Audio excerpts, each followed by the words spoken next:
bhaktya paramaya vapi prapatya va mahamune prapyoham na anyata prapyah mama kainkaryalipsubhihi. Namaskaram, friends.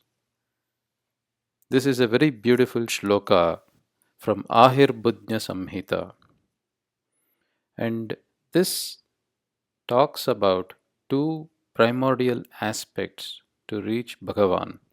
One is bhakti and the other is prapatti. And it has summarized very beautifully the means to attain bhagavAn.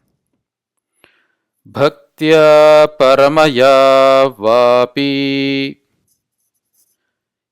either by a parama bhakti, which means a deep rooted devotion, either by a parama bhakti, vapi prapatya va, or by prapatti, O Mahamune, O wise one, O enlightened soul, either by bhakti or by prapatti. These are the only two things that have been told here. One is bhakti, other is prapatti. Prapyoham na anyata prapyah. Prapyah aham na anyata prapyah. I am attainable by no other means other than bhakti or prapatti. Mama kainkaryalipsubhihi, in order to seek my kainkaryam.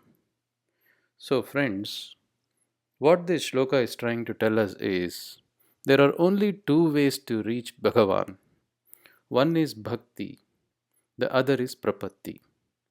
Other than these two forms, I am not attainable to you. This is said by Bhagavan himself in Ahirbuddhnya samhitā. So let us understand briefly what is bhakti, what is prapatti. First of all, what is bhakti? Bhakti is a very divine love to an elderly person. If we are in love with somebody, we call that as love. But when we are in love with an elderly person, it is referred to as bhakti. And this bhakti is an unconditional love. What does this mean? Let us contrast this with the love that a husband showers on to his wife, or a wife showers on to her husband.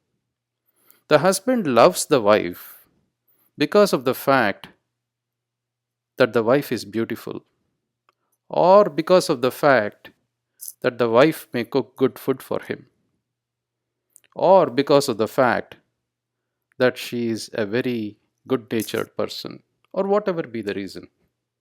The husband loves the wife for some reason. Similarly, the wife may love her husband because of the fact that the husband maybe takes good care of her, or because of the fact that the husband gives her surprises, or because of the fact that the husband respects her, or whatever be it. There is some reason due to which that husband loves his wife. So, in all these situations, if you see, the husband loves the wife and the wife loves her husband because of the fact that there is some ultimate reason. Now, this reason could be because of some conditions. There is some level of expectation somewhere. Let's be honest to ourselves. How many of us would love our husbands or wives if there was not a reason? So, that love is not an unconditional love. It is a conditioned love, which means to say that there has to be some kind of an excuse for that love. But whereas the love towards Bhagavan or towards our ancestors or elders, our purvajas, is a very unconditional love. There is no reason for that love. We just love them for the sake of love. It is because of the fact that we are respectful of that person. Maybe that's the excuse here. But it is not based on any expectation. It is because of the fact that we revere them as an elderly person, or as a person who is evolved spiritually, or because of the fact that that elderly person or Bhagavan himself, so to say, is very, very far off from us, that we yearn for such a craving to him, that we long for his belongingness, or for the fact that he is above us in all aspects. So that is the point. The love of humans is, in my opinion, conditioned or conditional, and the love towards Emberuman or towards our ancestors is very unconditional. And it's not easy to develop it. There has to be a constant effort to develop that bhakti. So it is an extreme form of bhakti. That is why it is said parama bhakti. It is not just bhakti, but it is parama bhakti, which is an extreme form of devotion. That is about the bhakti. What about prapatti? Prapatti is an unconditional surrender to Bhagavan. So prapatti and sharanagati are both the same. Prapatti is more to surrender to Bhagavan. What do we surrender in prapatti? We surrender ourselves in prapatti. What does ourselves mean? When we say that when we are surrendering ourselves to Bhagavan, we are surrendering the Atma or the soul, that is me, unto the Paramatma or the eternal Bhagavan. I am also eternal, but like Bhagavan, but I am surrendering myself to Bhagavan, which means the soul in me. Soul is a wrong word, but the Atma, that is me, is surrendering to Bhagavan, which means I am returning to Bhagavan, his possession. I belong to Bhagavan. I am giving that property, I am giving that possession of Bhagavan back to Bhagavan till such time, till the point that I actually surrender or do prapatti. I am not surrendering myself completely. Because once I surrender myself to Bhagavan, I have surrendered the Atma to Bhagavan, which means to say that the evolution of this Atma or the spiritual journey of this Atma is put under the responsibility of Bhagavan. It is not anymore my responsibility to get enlightened myself, which I know I cannot. I realize this helplessness. It's called akinchanyam.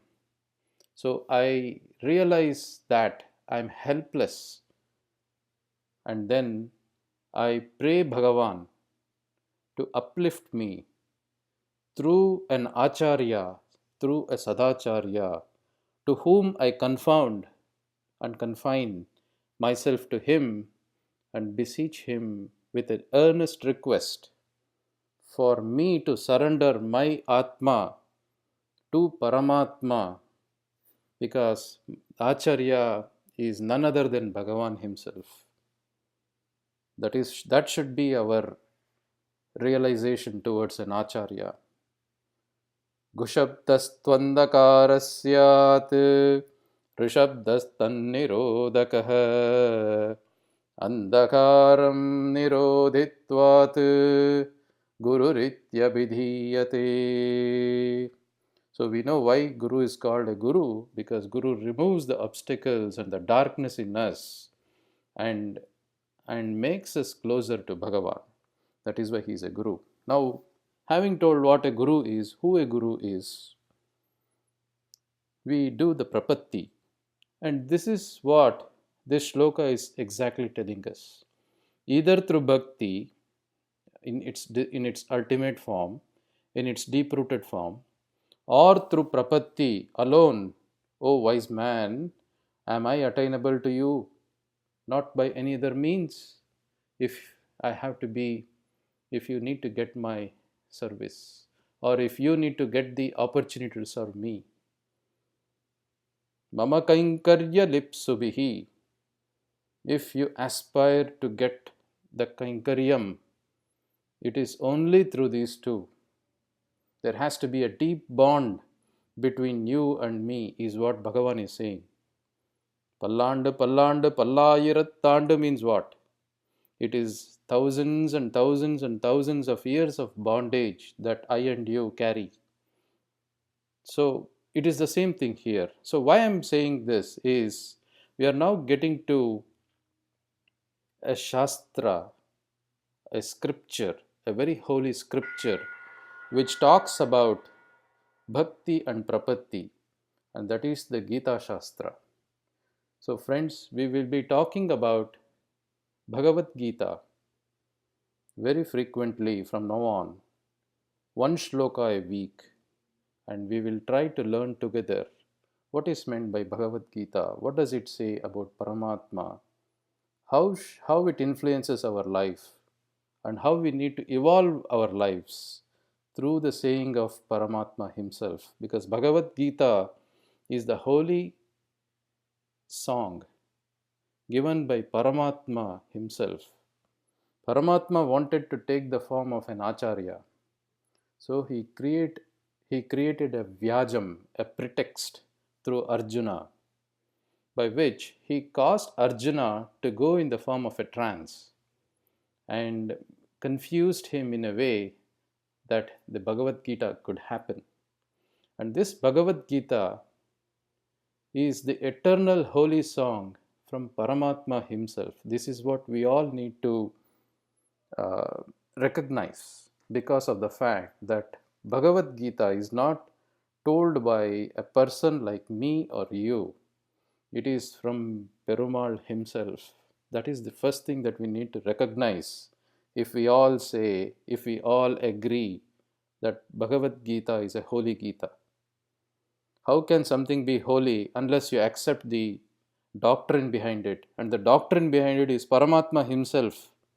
Unless you agree to the fact that there is a Paramatma who has given this, what is the use of Bhagavad Gita? So Bhagavad Gita talks about Bhagavan, which is rendered and given by Bhagavan himself to uplift the Atmas around him, for the benefit of evolution of the spiritual journey of that Atma. So it is the Atma Shastra. It is a Shastra or a scripture which draws us nearer and nearer to Bhagavan. And it's a two-way thing. Bhagavan wanted to become an Acharya and prescribe Bhagavad Gita. And it is for the welfare of the Atma to get bound to that Paramatma. So it is a two-way happening. It is not just that Perumal wants Atmas to come. Atmas also want to go to Bhagavan, and Bhagavan also has a deep-rooted bond with that Atma. So this bond is a very strong, immensely strong bond. And that is the Sharira Shariri Bhava, which we will talk at some other time. But the bondage that you and I as Atma carry to Paramatma is a very divine bond. And this is what we need to understand as we unearth many shlokas from Bhagavad Gita. And before we go on to the Bhagavad Gita shlokas, we'll go through a few dhyana shlokas, one shloka every week. And then at some point in time, we will get into Bhagavad Gita. Thank you.